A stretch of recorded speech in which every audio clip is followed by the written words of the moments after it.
seguimos falando sobre as eleições dos Estados Unidos e agora o nosso contato é com o ex-ministro das Relações Exteriores, Ernesto Araújo. Muito boa noite, ministro. Seja bem-vindo aqui em Oeste Sem Filtro. Muito obrigado, Paulo. É uma alegria estar com vocês aqui. Bom, eu gostaria da sua análise sobre possível resultado dessas eleições, seja a vitória de Kamala Harris ou de Donald Trump. Como é que isso pode impactar as relações entre Brasil e os Estados Unidos? Olha, uma relação tão importante quanto essa, ela sempre é muito influenciada pela figura dos presidentes, né?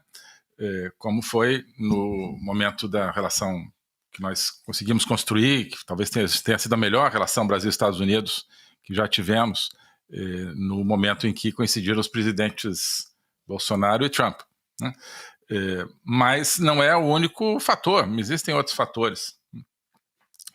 Existe uma certa demanda, eu acho, do povo brasileiro, do povo americano, do setor privado, por uma boa relação, né?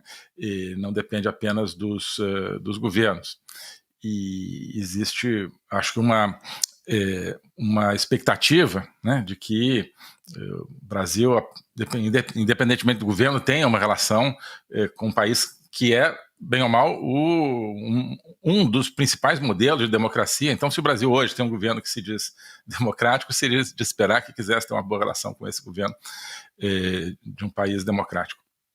Agora, dito isso, eu acho que no quadro atual está ficando bastante claro que o governo Lula está conduzindo o Brasil numa direção totalitária, numa direção de alinhamento e de inserção do Brasil como um ator secundário dentro do bloco totalitário comandado por China, Rússia e Irã, né? E aí a diferença é o seguinte: um eventual governo Trump será um governo de uma equipe que provavelmente vai, e de um presidente, claro, que vai entender isso, que eu acho que estão entendendo isso, né?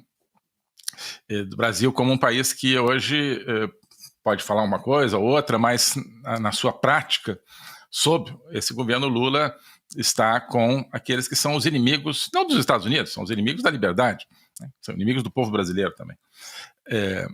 Enquanto que um eventual governo da Câmara seria uma continuação, nesse sentido, do governo Biden, que não consegue enxergar ou não quer enxergar essa translação do Brasil para o bloco totalitário. E provavelmente continuaria tratando o Brasil com uma indiferença em relação a isso, né?